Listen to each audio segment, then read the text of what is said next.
Okay, and we're back. So now that we've determined that we need to reason morally, how do we reason morally? Now, the first thing is there's two views of moral reason. There's subjective and objective. Subjective is the old 1968 hippie thing, I do me and you do you. Well, that's really nice, but you really can't run a country like that. The quote I have is from Judges, which, if you recall, that Israel was having trouble under the judges because they didn't have a king and they weren't keeping God as their king, and every once in a while they got conquered.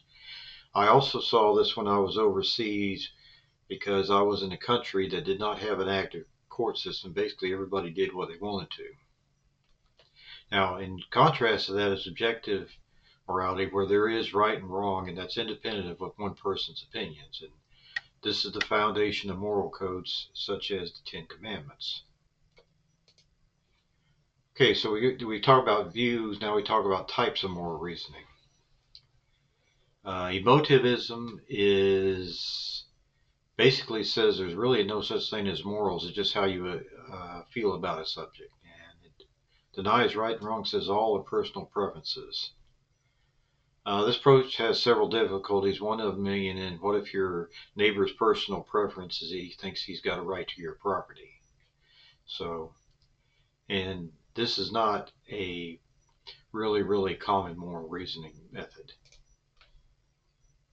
Okay, next two types are called teleological ethics because they focus on the end. Telos is Greek for end.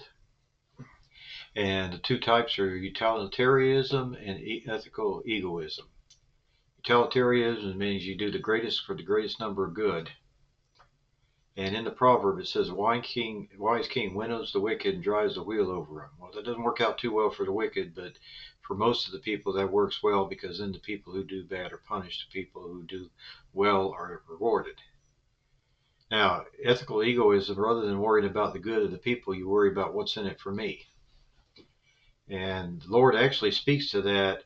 And in this from Malachi, he talks about bring the full tithe into the storehouse, and I will open the windows of heaven for you and pour down for you a blessing until there's no more need. That is appealing to ethical egoism. What is it for me?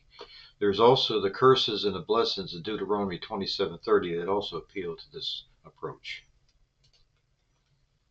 Okay, moving on. The next type is the ontological ethics. That's the ethics that are intrinsically right or wrong, and we find that in the Ten Commandments. And there's all sorts of moral codes that you find that have that. Okay, relativism is not relative to the person. This is relative to the culture. If the culture says it's okay, it's okay. Now, I've got the example of polygamy. Polygamy is outlawed in the U.S. as immoral, but there are some cultures, past and present, that thought it was okay, fine. I couldn't imagine having more than one wife. That's just me. The other thing is animals as food. U.S., we love our beef and bacon, but there are people that would be horrified if you said that in front of them. And the other is roles of men and women. We hold that they're equal, and we hold that we consider that a very important thing. There are other cultures where men and women are certainly not equal, and that is their culture. And if you go against that, you're going to run into a problem with them.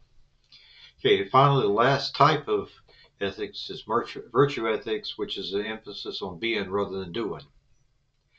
And it's part of Christian ethics because we are supposed to become more like Jesus. And Peter reminds that in 1 Peter when he says, you shall be holy for I am holy. And that's actually quoting from Leviticus. Okay, I'm going to take a little break here. We'll come back to the elements of Christian ethics.